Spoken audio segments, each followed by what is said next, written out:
ang nakakaranas ng matinding stress pagkatapos ng isang traumatic na pangyayari gaya po ng aksidente, kalamidad o karahasan.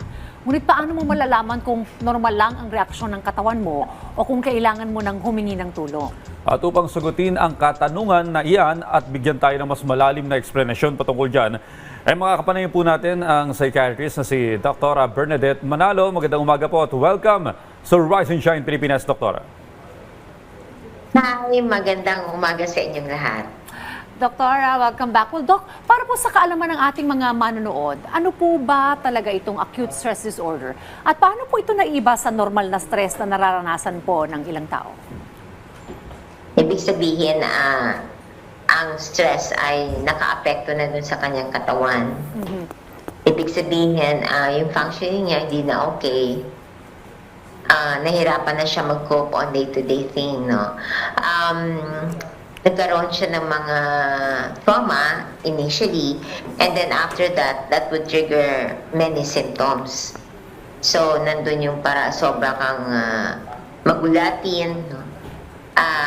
Merong episodes na parang hindi ka katulad ng dati. May mga at minsan parang kang nasa daze, no?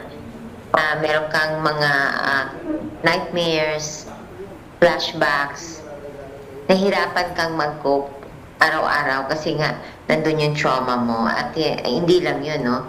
Kung may mga lugar, mga bagay that would remind you of the trauma, nagkakaroon ka talaga ng episodes. Well, minsan napapansin natin ito sa kapwa natin, yung mga balisa, mararamdaman mo, mabigat yung kanyang pakiramdam. Well, Doktora, ano po yung mga pangkaraniwang sintomas nitong acute stress disorder na dapat pong bantayan? Kapag sila ay nagkakaroon ng mga episodes na sobrang nakikipag-away yung iba, tapos parang feeling niya nasa gera pa rin siya kung ang trigger niya is gera. At hindi na sila talaga nakakapagtrabaho, no? May mga episodes na sila na bumabalik sila sa nakaraan. Paano po mamamanage po ito? Kunwari may mga biglang maaalala po sila because of that traumatic experience. And then magkakaroon nga po ng mga certain episodes. Ano po yung pwede nilang gawin para mamanage po ito, ma'am? First and foremost, no, don't leave them alone. May iba kasi na sobrang depressed sila, no, that they wanted to end their lives. No? So, importante dito na magpatingin ka agad, no. This is an emergency thing.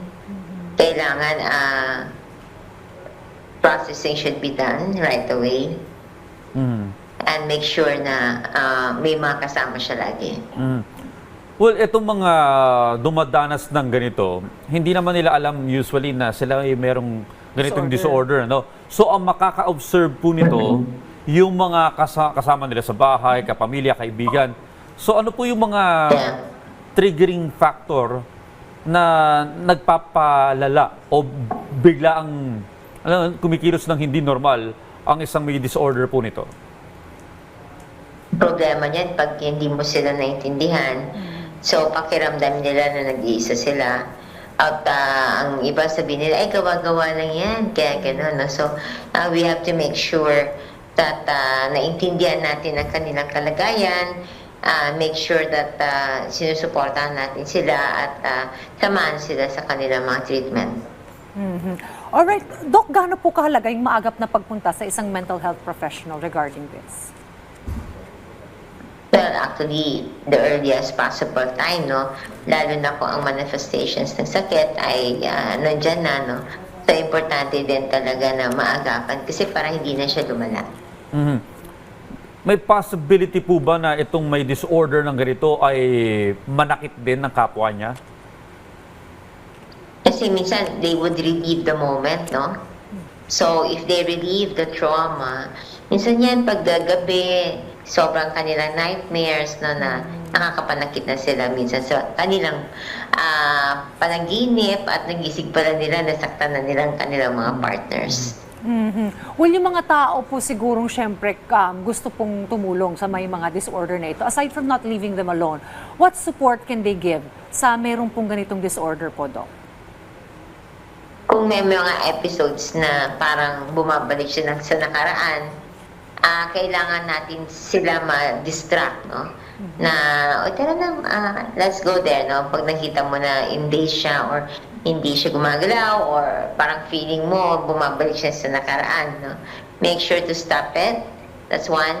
Second, give him or her activities, no? Far from the trauma. And make sure na nakikipag-connect siya sa mga taong nakakaintindi sa kanya. Kasi the more that they share the trauma, the better. Okay. Meron po bang mga over-the-counter na mabibili na mga pamparelax na gamot para sa ganitong disorder?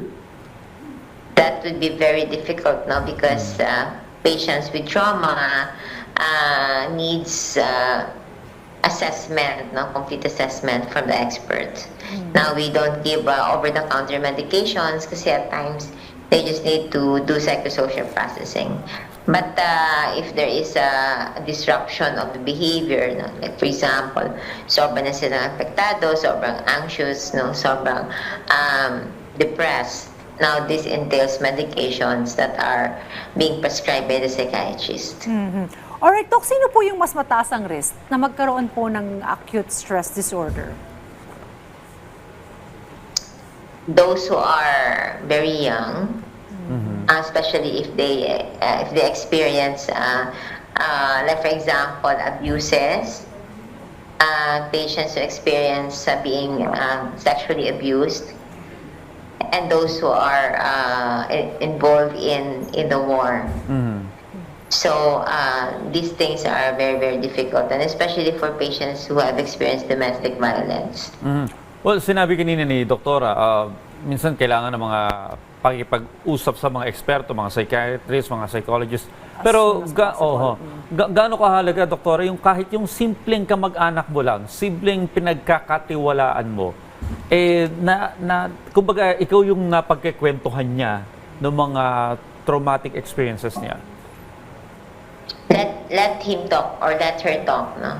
Kapag ikaw ang kamag-anak at nag-open up na siya sa'yo, ibig sabihin yan, you earned her trust, no? So, importante din na hayaan natin sila magsalita, accept, no? Yung mga bagay na sasabihin nila sa'yo and never intervene. Siguro, Dr. Manalo, before we end this conversation, ano po yung mahalagang mensahe ninyo sa ating mga viewers na possible siguro may symptoms ng disorder na ito? At kung kailangan po nila ng agarang tulong, where can they seek help? Madami tayong psychiatrists all over the country. Although, siguro, konti lang, 600 na all over the country. Ang mga hospitals kasi ay may mga psychiatrists naman. We also have government hospitals like the National Center for Mental Health, no? UPPGH, no? Ace Avenue, and veterans, no? Especially here in Manila area, na nakakatulong sa ating mga kapwa.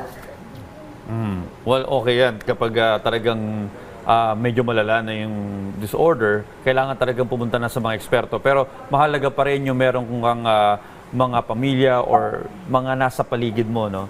Na mapagkakatiwalaan mo sa ganyan mga klase ng pagkakataon. Well, maraming salamat po sa inyong oras, Dr. Bernadette Manalo, sa pagbahagi po ng inyong kaalaman at mga mahalagang payo tungkol sa acute stress disorder. Salamat po, Doc. Maraming salamat, Doktora. Salamat.